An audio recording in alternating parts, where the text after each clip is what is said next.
All right, the New York Giants went ahead and hired a head coach also, and they ended up getting Patriots special teams and a wide receiver coach, Joe Judge. He was a guy that was, you kind of heard his name in some of those college football hiring carousel type questions with Mississippi State being open.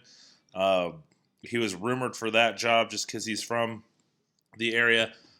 He ends up staying in the NFL and going with the Giants. This hire, he's 38 years old. This makes him the third youngest head coach in the NFL, only behind uh, Sean McVay and them.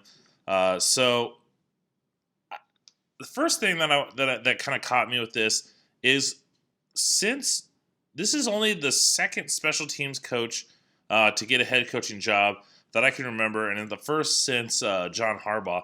And I'm a little bit surprised that we haven't had more special teams coaches get hired. These guys have to manage both offensive and defensive players and kind of find guys from different places to be on their units.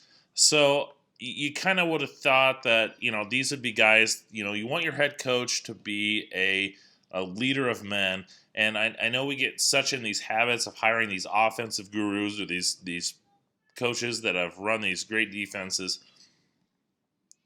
And we have success with John Harbaugh. John Harbaugh has shown over time that he's been a good NFL head coach.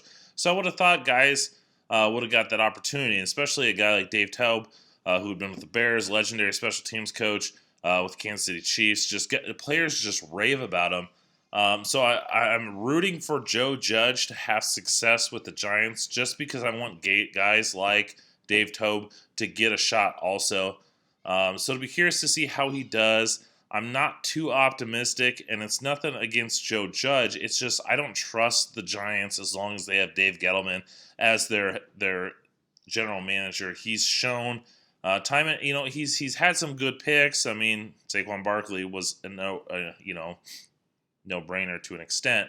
We'll see what his draft classes are as they continue to move forward. Is Danny Dimes, is Daniel Jones going to be a top flight head coach or a quarterback? And I think that's going to be what defines this. So I think Joe Judge depends on who he hires as coordinators. Who's going to be his play caller, and this is one of those situations where I say I'm not a big fan of, as much as you want to give other guys shots, you almost have to hire an offensive-minded head coach because Joe Judge, say he goes out there and hires some young offensive coordinator and that guy does awesome and Daniel Jones is really having success, well, that guy's all of a sudden going to get a head coaching job. So then he's got to hire somebody else. Well, what if they struggle? And then he has to go out and make a change, and he's struggling to find that good coach because no one wants to get hired because Joe Judge might be fired after a couple years. So I think his offensive defensive coordinator hires are going to be something I keep an eye on. So I'm really fascinated to see what he does. But from all the indications you hear, players loved him. It sounds like he's a guy that just wins you over in the interview. So we'll be curious to see how he does with the New York Giants.